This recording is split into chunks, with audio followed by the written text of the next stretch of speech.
शराब घोटाले में दिल्ली के डिप्टी सीएम मनीष सिसोदिया को सीबीआई ने गिरफ्तार कर लिया है। मनीष सिसोदिया की गिरफ्तारी आम आदमी पार्टी के लिए बड़ा झटका है। जुलाई 2022 में दिल्ली के उपराज्यपाल वीके सक्सेना ने मनीष सिसोदिया के खिलाफ सीबीआई जांच की मांग की। सक्सेना ने सिसोदिया पर नियमों को नजरअंदाज कर भ्रष्टाचार करने के आरोप लगाए थे। इसके बाद ईडी और सीबीआई ने सिसोदिया के खिलाफ जांच शुरू की।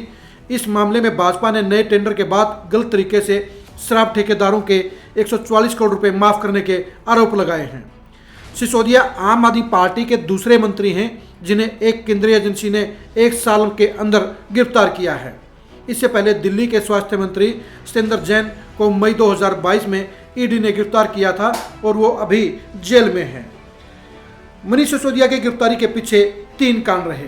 पहला, डिजिटल डिवाइस, दूसरा लिकर पॉलिसी ड्राफ्ट रिपोर्ट और तीसरा एक आईएएस अफसर का बयान। इन तीनों कारणों ने मनीष सिसोदिया को जेल के सिकच्चों के पीछे पहुंचा दिया है। रिपोर्ट्स में सीबीआई के सूत्रों ने बताया है कि पिछले साल 19 अगस्त को सीबीआई ने दिल्ली एक्साइज डिपार्टमेंट की छानबीन की। वहां से एक डिजिटल डिवाइस सीज की गई। इस डिवाइस से सीबीआई को पता चला कि लिकर पॉलिसी का एक दस्तावेज एक ऐसे सिस्टम को भेजा गया है जो एक्साइज डिपार्टमेंट के साथ नहीं जुड़ा हुआ था, यानी एक प्राइवेट पार्टी को पूरा ड्राफ्ट भेजा गया। इसके बाद सीबीआई ने एक्साइज डिपार्टमेंट के एक अधिकारी को पूछताछ के लिए बुलाया। उस अफसर ने एक सिस्टम के बारे में जानकारी दी और इस सिस्टम को सीबीआई ने सिसोदिया के दफ्तर से जब्त किया। इस सिस्टम की सारी फाइलें डिलीट कर दी गई थी, लेकिन अपनी फोरेंसिक टीम की मदद से सीबीआई ने डाटा हासिल कर लिया। फोरेंसिक जांच में पता चला कि दस्तावेज बाहर से बना और व्हाट्सएप पर रिसीव किया गया, यानी दिल्ली की लिक्वर पॉलिसी का पूरा दस्तावेज बाहर से बनाया गया और कुछ लोगों को फायदा देने के लिए इसे बनाया गया और सिसोदिया ने इसे व्हाट्सएप पर रिसीव किया। ये जानकारियां हाथ आने के बाद सीबीआई ने 1996 बैच के एक ब्यूरोक्रेट को जांच के लिए बुलाया। यह ब्यूरोक्रेट सिसोदिया के सेक्रेटरी के तौर पर काम कर चुके थे। अफसर ने सीबीआई को बताया कि मार्च 2021 में सिसोदिया ने उन्हें केजरीवाल के दफ्तर में बुलाया था। वहां पर अफसर को शराब नीति ड्राफ्ट पर मंत्री को रिपोर्ट दी गई। इस दौरान सत्येंद्र जैन भी मौजूद थे। अफसर ने बताया कि इस ड्राफ्ट रिपोर्ट से ही 12% प्रॉफिट मार्जिन का नियम आया। इस नियम के लिए कोई चर्चा हुई हो, इससे जुड़ी कोई फाइल हो, उसका कोई रिकॉर्ड नहीं मिला। रविवार को सीबीआई इस ड्राफ्ट रिपोर्ट के बारे में सिसोदिया से सीबीआई ने सवाल किए, लेकिन सिसोदिया ने कोई जवाब नहीं दिया। अफसर का यह बयान जनवरी की शुरुआत में फरवरी के अंदर भी मजिस्ट्रेट के सामने रिकॉर्ड किया गया। सिसोदिया से कल सीबीआई ने 8 घंटे पूछताछ की और उनकी गिरफ्तारी के पीछे उनकी करीबी कारोबारी दिनेश अरोड़ा का भी बड़ा रोल रहा।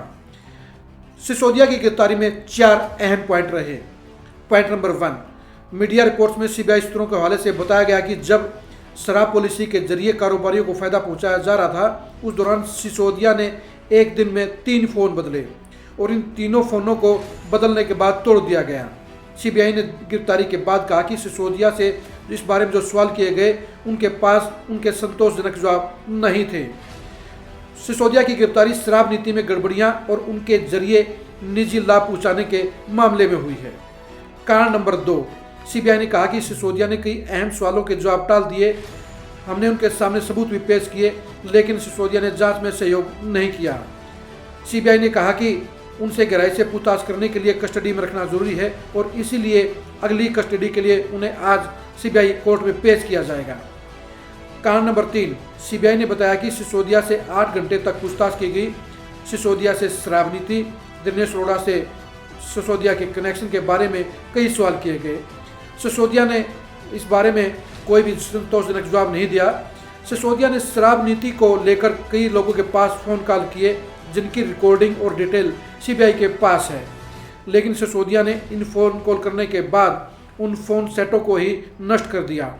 लेकिन सीबीआई ने फोरेंसिक सिस्टम के जरिए पूरी कॉल डिटेल को निकाल लिया और उनके आधार पर सिसोदिया से सवाल पूछे गए और सिसोदिया इन्हीं सवालों में फंस गए। कारण नंबर 4, दिनेश अरोड़ा दिल्ली के कारोबारी हैं, उनका रेस्टोरेंट है। इस मामले में ईडी ने जांच की है। दिनेश अरोड़ा को सिसोदिया करीबी माना जाता है और चुनावी फंडिंग से लेकर कई गहराई के मामले में वे सिसोदिया के साथ जुड़े हुए थे।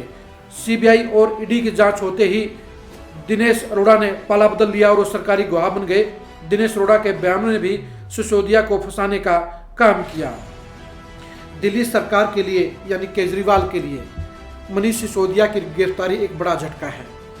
बेशक आम आदमी पार्टी इसको लेकर दिल्ली की सड़कों पर प्रदर्शन कर रही है, आज पूरे देश में आम आदमी पार्टी इसके विरोध में प्रदर्शन कर रही है, लेकिन हकीकत यही है कि सत्येंद्र जैन के बाद मनीष सिसोदिया की गिरफ्तारी आम आदमी पार्टी के लिए बड़ा झटका है। सिसोदिया की गिरफ्तारी के पीछे सीबीआई ने अहम ठोस सबूत इकट्ठा किए हैं और उनके जरिए ही, उनके बलबूते पर ही सिसोदिया की गिरफ्तारी हुई है। सिसोदिया की गिरफ्तारी को सियासी रंग देने की कोशिश आम आदमी पार्टी जरूर कर रही है, लेकिन दिल्ली की शराब नीति में हुआ घोटाला तथ्यों के आधार पर है।